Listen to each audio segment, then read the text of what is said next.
नमस्कार, मी पंजाब डक. राज्यामध्ये 7 ते 14च्या दरम्यान मान्सूनचा पाऊस येणार आहे आणि त्यामध्ये शेतकऱ्याच्या पेरण्या होणार आहे.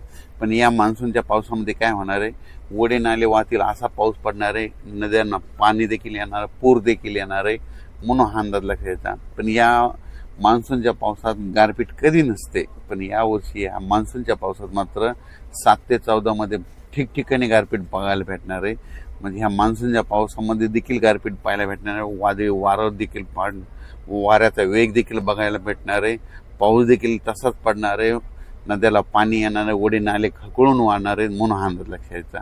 तर सांगायचं झालं तर मग ही गारपीट कोणत्या कोणत्या जिल्ह्यात होईल, तर सर्वप्रथम आपण विदर्भाकडून घेऊ. विदर्भात देखील काय होणार आहे, वर्धा, नागपूर, भंडारा, गोंदिया, चंद्रपूर, यवतमाळ या भागात देखील काय होणार आहे, 7 ते 14 म्हणजे 10 ते 14च्या दरम्यान तिकडं पाऊस पण पडेल आणि गारपीट देखील होईल, ओढे नाले वाहतील, म्हणून ही अंदाज पूर्व विदर्भातल्या शेतकऱ्यांना लक्षायचा.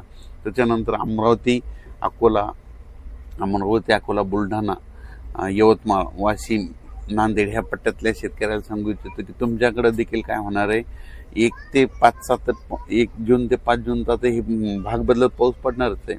पण त्या व्यतिरिक्त काय होणार आहे, 7 ते 14 मध्ये जे पाऊस येईल मान्सूनचा, त्याच्यामध्ये पाऊस पण पडणार आहे, गारपीट पण होणार आहे, नदी नाल्यांना पाणी देखील येणार आहे, ओढ्यांना खळखळून वाहणार आहे, म्हणून ह्या जिल्ह्यात ह्या पट्ट्यातल्या शेतकऱ्यांना लक्षात येतं.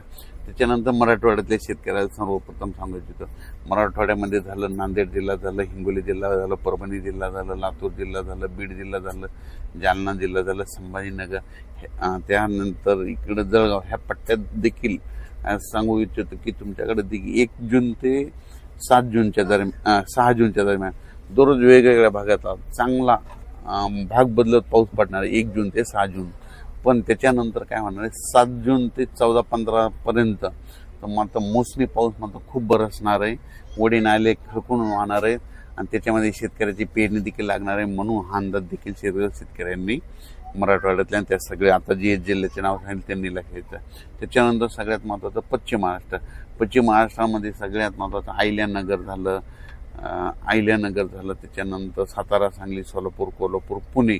त्या पुणेकरांना देखील या आता मोसमी पावसामध्ये गारपीट बघायला भेटणार. पुण्याच्या पूर्व भाग म्हणजे बारामतीकडं देखील खूप गारपीट पाहायला भेटणार आहे, इकडं सांगलीकडे देखील गारपीट पाहायला भेटणार आहे, सोलापूरकडे गारपीट पाहायला भेटणार आहे, लातूरला जास्त गारपीट पाहायला भेटणार आहे, सगळ्यात जास्त बीड जिल्ह्यात देखील सगळ्यात जास्त गारपीट पाहायला भेटणार आहे.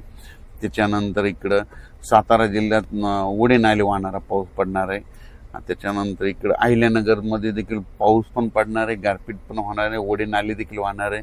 म्हणून 1 ते 5चा ही अंदाज भाग बदलतचा घ्यायचा आणि त्यानंतर 7 ते 14 मध्ये देखील मान्सूनचा खूप पाऊस पडणार आहे, म्हणून हे देखील लक्षायचं.